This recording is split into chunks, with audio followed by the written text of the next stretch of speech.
Normally we have this meeting one day before, so a large number of them are still in the constituency, but they have all informed me that they will not be able to attend this meeting because of the fact they're in constituency, but still a large number are here. Today in the meeting, our main agenda was, of course, to discuss about the upcoming assembly session, which will start on the 10th. We have briefed the honorable MLAs of the MDA on the different issues that are there that we can expect in the session. At the same time, we briefed them also about the overall situation that's prevailing in the state. We briefed them about the law and order issues. We also briefed them about the issues of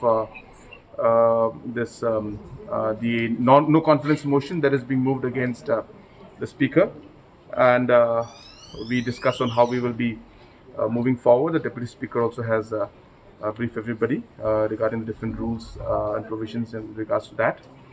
So these discussions took place. We also discussed about the 6th schedule amendment. Some of the MLAs wanted clarification on that issue.